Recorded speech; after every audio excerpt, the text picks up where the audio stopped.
So recently I read a book called Svensk Slav in Morocco, A Swedish Slave in Morocco.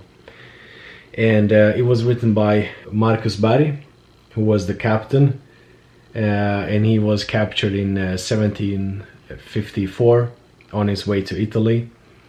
And he was set free 2 years after that, which was a good deal for him.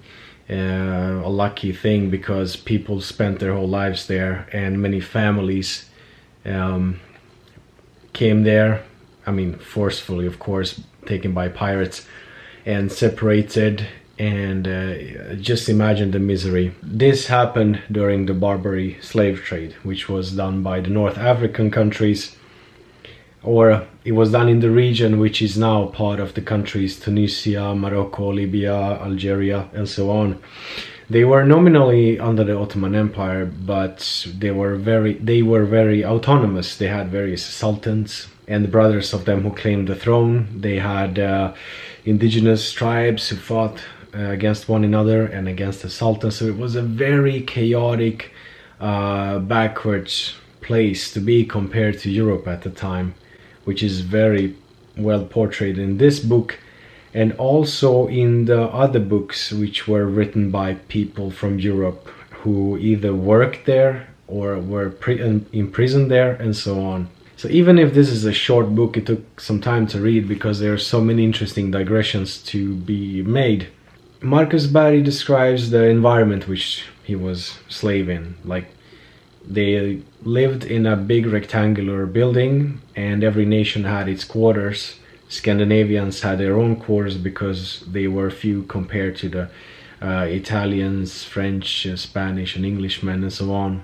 And they had their own justice, or a representative who handled justice issues, which was a better thing than having a Moor coming and cutting the head off somebody randomly as a punishment. And the sultan that Marcus Berg was under was totally inhuman.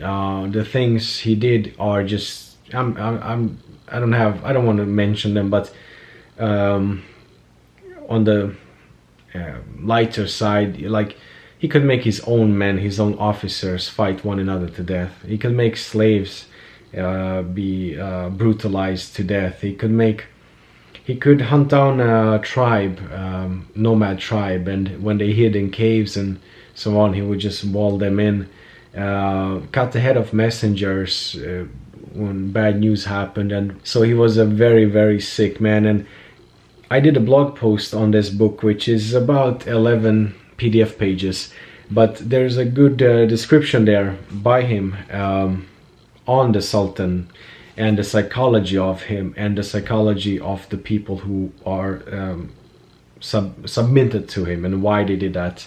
I looked up his name at the online royal newspaper archive, and I found just like 3 mentions.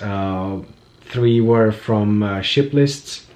1 was the actual notice of the ship being taken by pirates, and the last one from 1761 was his obituary when he died. So when he returned, his wife had died, his daughter has grown up with another family, luckily, so she was alright. He remarried, but he lived just 5 years after that.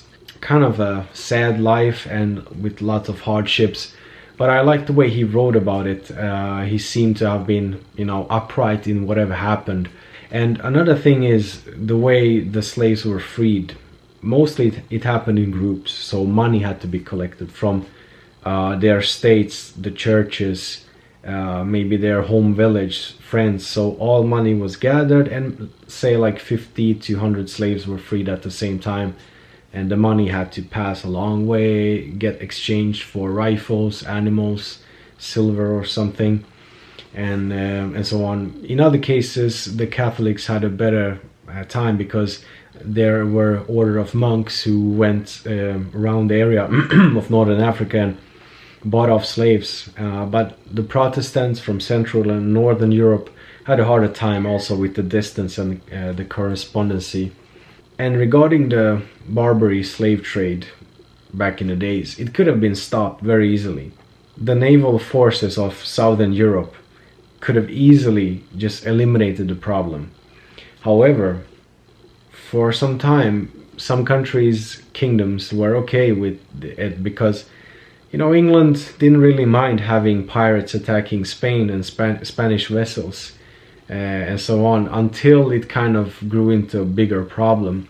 I mentioned a very, very inhumane and evil sultan which Marcus Berg was under. His son who took over, he was kind of softer and a bit more progressive, but you had to be evil. I mean, you couldn't just become too soft. But compared to his father, he was much softer, and he recognized the USA as a country. Morocco was the first country to recognize the USA, because USA had begun to trade in the region, and they wanted to have negotiation and deals made with the kingdoms and countries of that time. So they needed recognition. So Morocco was actually the first country to recognize USA. And USA was involved in the two Barbary wars. Even Sweden had a small role there. And that didn't end it, really, because it wasn't a full-scale attack against the region. But it did sort of make its decline, and after a while Spain and France invaded northern Africa, like Algeria and Morocco. Spain went to Morocco.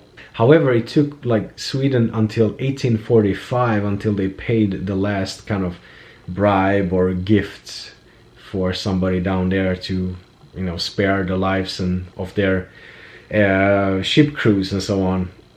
So it took some time. There was never a clear cut of when it ended. My intention with this video was not as much as to say like go and read this book, because it's in Swedish, it's hard to get. I got this one from Bokbörsen, Swedish second-hand bookshop online. Some books which are referred to by the commentator are available as PDFs. I linked to one of them in the long blog post I mentioned. But you can always have a look at archive.org, search online. It's really a golden source of information to have first-hand experiences which you can read.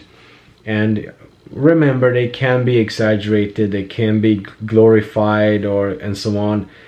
And of course, happy winter solstice. And I hope the new cycle of light will be good for you out there. See you soon. Take care. All the best. Ciao.